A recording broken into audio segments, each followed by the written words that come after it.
membuat Joni Lumintang itu sudah diangkat 17 jam diberhentikan, diganti, apa dong alasannya? Ya masalahnya kan begini, pengangkatan Pak Joni Lumintang, ini mohon maaf ini ya, belum mendapat persetujuan Panglima TNI. Oh, jadi hanya gara-gara Pak Wiranto tersinggung aja? Ya bisa saja terjadi. Ya itulah sekarang kalau Bapak yang berkewenangan mencalonkan Panglima TNI, tiba-tiba Bapak tidak diberitahu, tiba-tiba orang sudah dilantik. Kira-kira tersinggung nggak? Latihan. Makanya Pak Tejo Edy waktu itu Kasum, karena keberhasilan itu, jadilah dia kasal.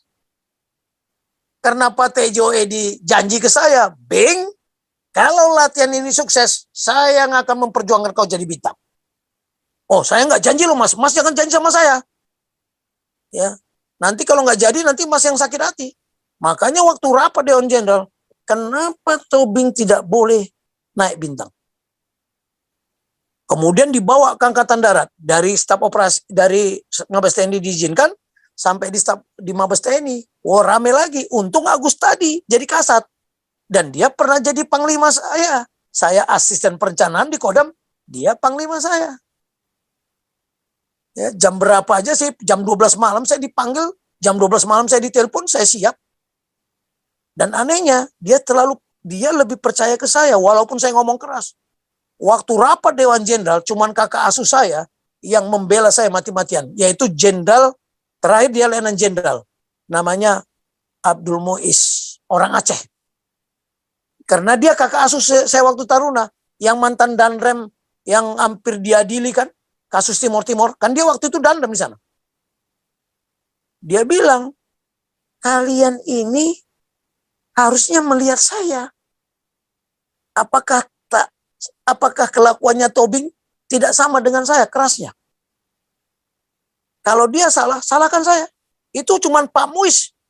Yang lainnya diam. Terus Pak Agus tadi bilang, siapa di antara kalian yang pernah membawahi Kolonel Tobing? Nggak ada yang angkat tangan. Terus Pak Agus tadi bilang, dia asisten saya. Dia ngomong marah, ngomong biasa, saya tidak bisa membedakannya. Itulah dia, itu karakter dia.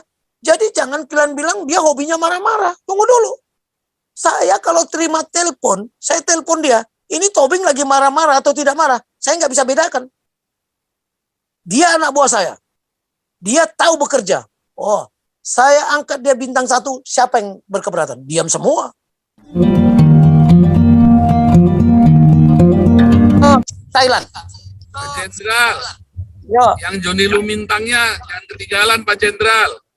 Oke, Pak Joni Lumintang kan terakhir dia jadi duta besar di Filipina. Ya, itu tadi ditanya Pak Jenderal, kenapa cuma 17 jam doang jadi Pangkostrat?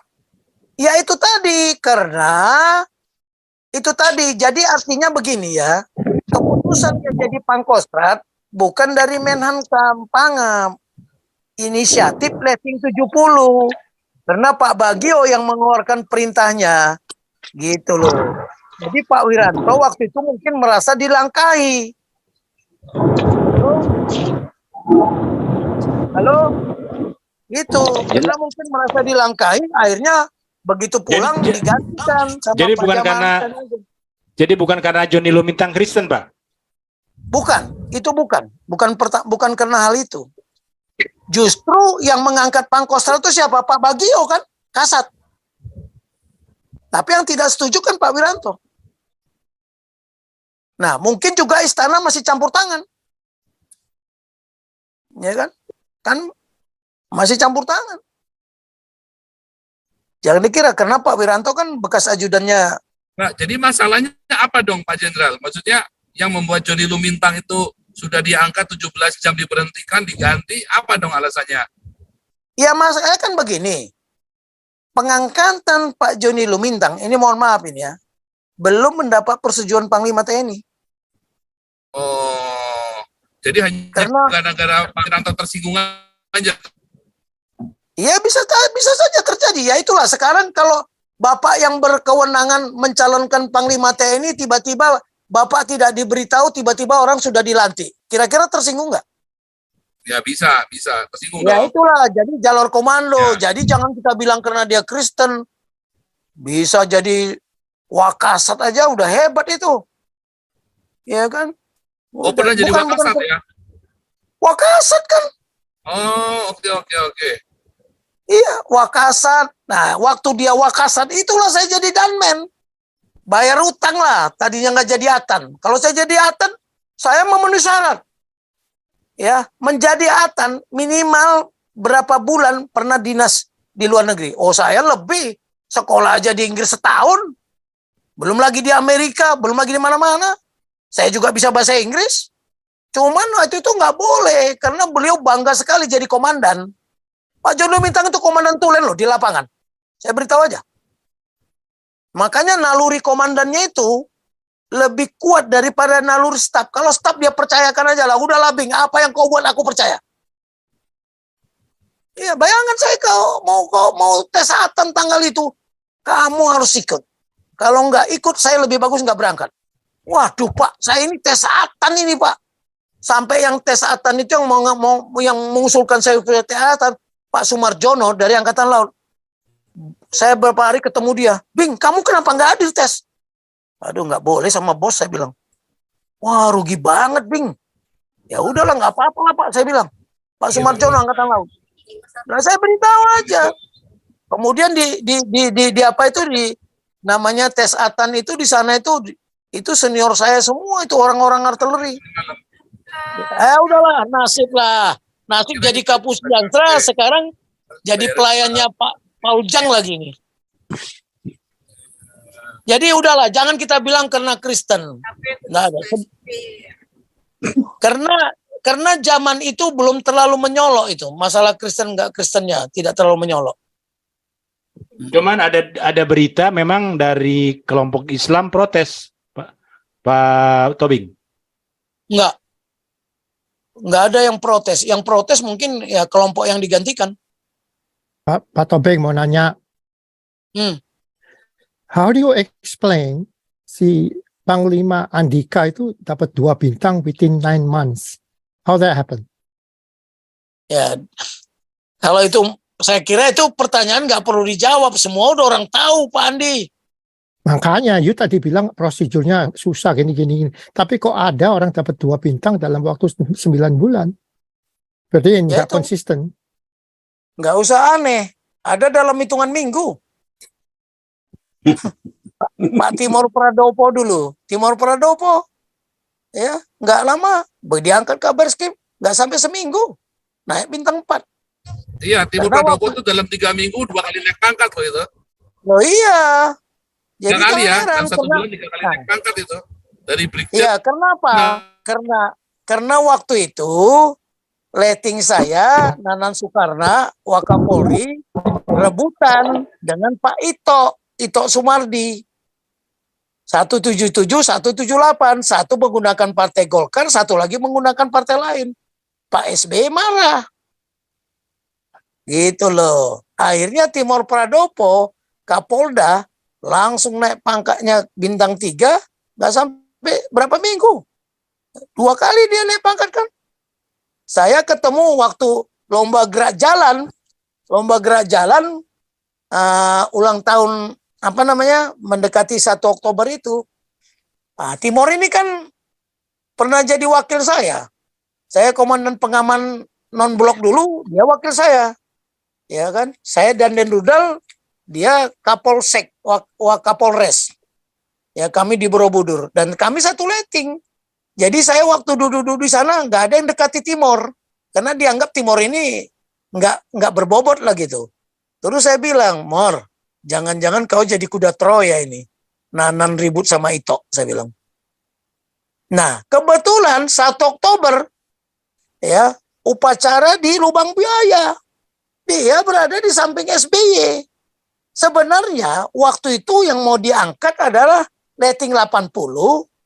Ya, letting 80 temannya almarhum Kasat Pramono Edi Wibowo. Tapi Pak SBY nggak enak. Oh, ini kena letting adiknya apa segala macam. Lah kebetulan Timur Pradopo waktu upacara 1 Oktober di Lubang Buaya, dia di samping SBY. Betul lah dia jadi kuda Troya kan. Nah, saya dekat sama Timur Pradopo karena dia dulu dibina sama abang saya. Dibina abang saya. Waktu di mana? Ya di mana dulu ya? Kalau polisi itu yang ngurusin masalah pelanggaran-pelanggaran itu apa namanya?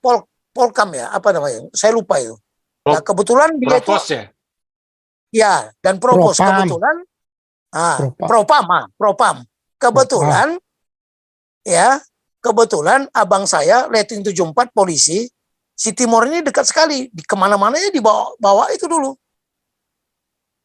Jadi waktu saya ketemu terakhir sama Pak Timor itu ketika abang saya ini mengawinkan anaknya. Oh, datang. Ya saya dekat kok sama Timor. Dekat. Ya memang rating saya, coba gimana. Nah, di Tapi situ pada dasarnya wajar bintang jatuh dalam beberapa minggu, apalagi 9 bulan ya. iya, jadi kita itu memang itulah dia bilang. Jadi Pak Andi, saya mau kasih tahu juga. Saya dulu dimaki-maki sama senior-senior saya. Saya bilang apa? Ada perwira yang bernasib baik. Ada perwira yang berkualitas baik. Yang bernasib baik belum tentu berkualitas baik. Yang berkualitas baik belum tentu bernasib baik. Wah, kamu ngarang aja, Bing. Makanya kamu nggak, ya bagi saya mau saya jadi bintang mau jadi apa nggak urusan.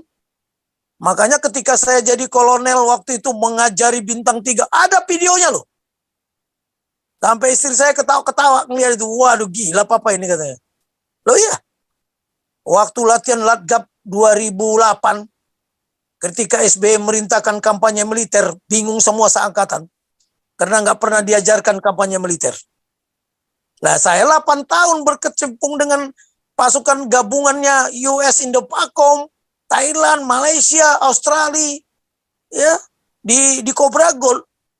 8 tahun nih mendalami operasi gabungan. Begitu saya ditanya sama Asop waktu itu Pak Bambang Darmono sama Pak Tejo Edi, kamu tahu nggak ini, Bing?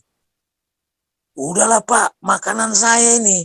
Bapak nggak usah takut lah kalau Panglima TNI, Presiden merintahkan latihan 2008 itu pull out sama kampanye militer. Saya konsepkan. Buku kampanye militernya aja belum ada. Coba bayangkan. Jadi perintah Kasum, 1 bulan Bing, kau harus bikin naskah sementara dulu.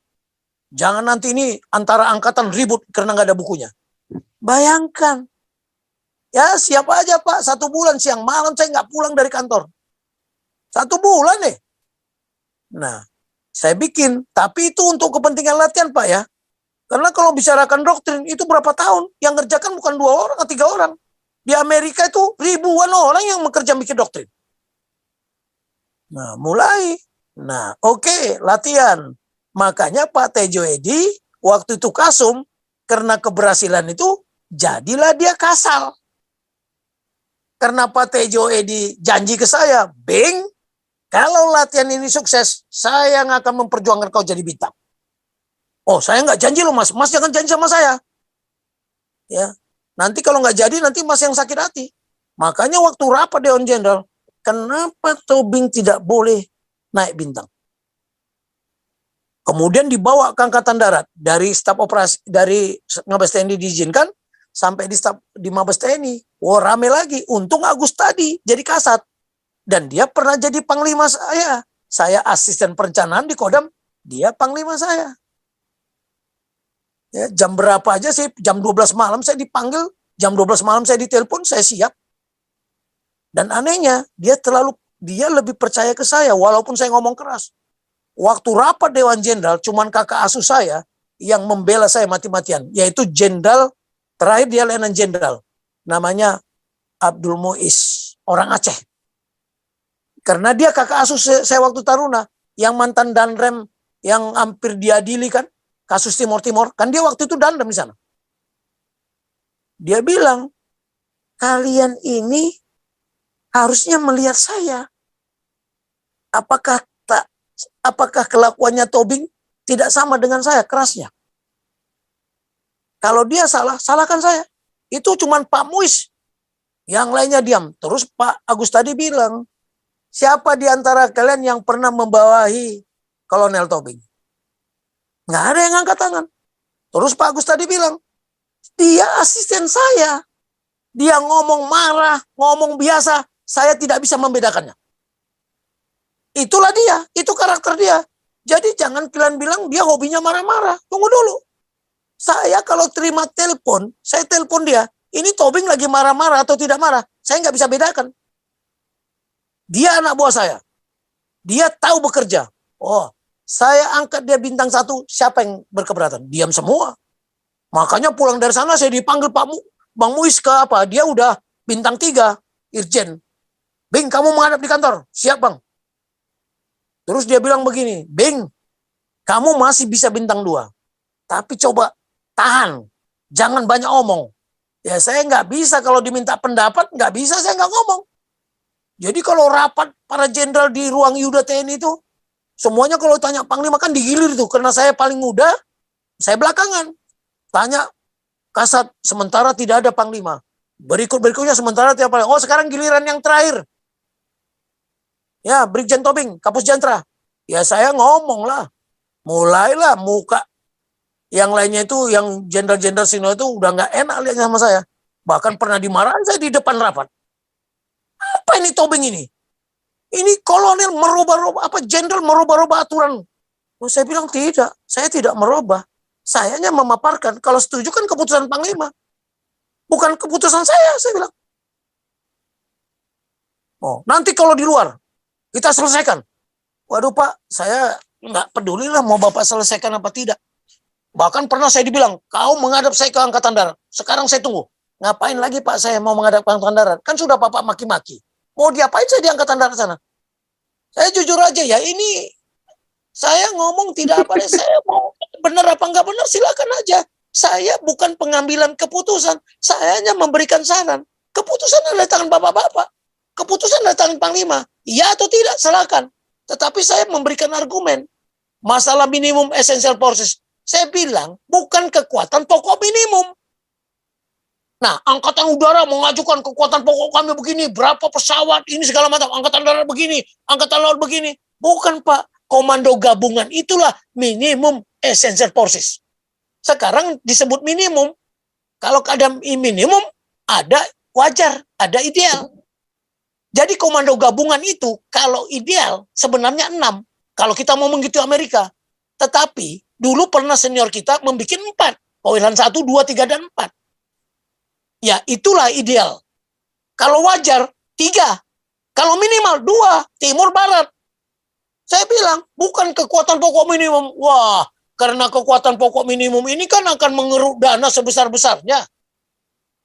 Itu mereka ngomel semua tuh, yang rapat situ kepala staf semua, kepala staf udara, laut, semua ada di situ. Ini Tobing nggak ngerti apa-apa. Nah, pada saat rapat para panglima se-Asia Pasifik di Bali, sengaja Pak Joko, Panglima waktu saya temukan sama asisten perencanaan US Indo-Pakom, Mayor Jenderal Conan. Pak, tolong jelaskan ke Panglima saya, apa maksudnya minimum essential forces? Dijelaskan, tapi keburu sudah masuk program. Maka sekarang minimum essential force, kemarin waktu Pak Riamizat, udah gak usah dibicarakan lagi. Nah, sekarang muncul lagi komando gabungan. Nah, komando gabungan sekarang bertanya ke saya, Bang ini gimana kita komando gabungan kok nggak jalan? Ya gimana mau jalan? Kesiapan satu satuan melaksanakan tugas. Pertama, mulai dari leadership, kepemimpinan komando gabungan. Saya bilang waktu itu, di Indonesia nggak ada sekolah Panglima Komando Gabungan. Sesko TNI itu untuk komando tugas gabungan. Di bawah levelnya. Di Australia ada calon-calon Panglima Komando Gabungan. Itu tidak banyak. Sama wakilnya, itu cuma 12 orang melaksanakan pendidikan kurang lebih 3 bulan. Supaya dia punya kemampuan sebagai Panglima Komando Gabungan. Di Indonesia nggak ada. Tiba-tiba siapa saja bisa jadi komando gabungan. Nah yang begini-begini ini karena kita tidak melalui pendidikan yang bertahap, bertingkat dan berlanjut. Nah kalau saya lengkap sekolah saya, mohon maaf. Ya, pendidikan terakhir yang paling saya banggakan ketika saya belajar di California, di Monterey, yang namanya Senior Executive Defense Management, menata pertahanan. Nah, saya cek di sana, alumninya dari Indonesia. Yang di atas saya siapa? Saya pengen tahu. Nggak ada. Di sana tuh setiap alumni itu ada. Di perpustakaannya jelas. Di komputernya jelas. Loh kok nggak ada ya? Oh saya beruntung sekali. Karena apa? Karena yang sekolah harus jenderal. Jenderal nggak mau dites. Bayangin dites bahasa Inggris harus 90. Ya, dan harus bisa paparan. Bikin konsep. Nggak bisa. Jadi nggak mau. Bahkan saya sama junior-junior saya, Bang, abang kalau sekolah abang nggak rugi. Abang kehilangan jabatan loh. Abang kehilangan jabatan. Makanya saya harusnya tadinya mau jadi Danseskoat kan. Saya ada di Amerika. Kasat marah-marah. Kemana kamu Bing, ditelepon nggak diangkat? Oh saya sekolah Pak. Oh kamu lebih pentingkan sekolah daripada jabatan. Iya Pak, saya bilang. Saya lebih bagus sekolah. Kalau saya nggak sekolah di California, saya waktu itu kaget. Yang sekolah itu semua para jenderal, para calon duta besar. Coba. Loh, para calon-calon menteri memang disiapkan di situ sebagai apa? Pemikir strategi. Ya, cuman dari Brunei yang kolonel. Karena kolonel di Brunei itu sudah setara dengan jenderal. Karena kasatnya aja bintang 1. Sama dari apa ya, satu lagi itu yang dulu Idi Amin itu apa itu? Negara apa itu? Lupa saya. Uganda. Uganda. 1 orang, pangkatnya kolonel. Yang lainnya bintang semua. Malaysia malah 3 orang. Bayangin, Vietnam 2 orang, Thailand 3 orang. Ya, saya 2 orang sama teman saya 1 Batak, rating saya juga. Ya. Si Mamora, tetapi dia angkatan udara. Jadi dia kurang paham karena dia orang teknis. Dia bukan orang staf operasi, dia orang teknis. Mesin. Jadi memang cara berpikirnya beda. Nah, disitulah saya baru tahu, ya, ternyata sekolah itu tidak ada di Indonesia. Saya ikut Lemhanas. Kenapa saya Lemhanas bisa nomor 1? Ya karena saya udah sekolah dulu di Amerika. Ya, apa yang diajarkan ini di Lemhanas? Aduh, ini dari mana teori ini? Dari mana ilmu ini? Makanya saya waktu sekolah sudah brigjen. Jadi saya nggak takut berhadapan dengan dosen. Kalau kolonel-kolonel apa kata dosen? Karena takut nggak naik jenderal kan? Kalau saya mau lulus nggak pusing saya. Itu 2009, bayangkan. Nah, setelah itu saya berangkat lagi ke Montre. Menyampaikan paparan konsep strateginya kita. Sampai tercengang-cengang mereka. Ada semuanya. Ya, jadi inilah. Saya ngajar di Unhan sekali. Setelah itu ketahuan, ini siapa yang minta Tobing ngajar di sini? Waduh, bukan saya yang mau, saya diminta. Ya, Sesko AU, Sesko AD, Sesko AL, sama Sesko TNI. Jadi saya ngajar. Ya, bahkan saya yang membuat doktrin, legasi saya, doktrin TNI itu ciptaan saya. Masih ada di rumah ini. Di komputer saya juga masih ada, tetapi itu tadi, ada keributan juga masalah itu. Karena banyak tidak mengerti tentang doktrin. Lebih terkait dengan undang-undang apa.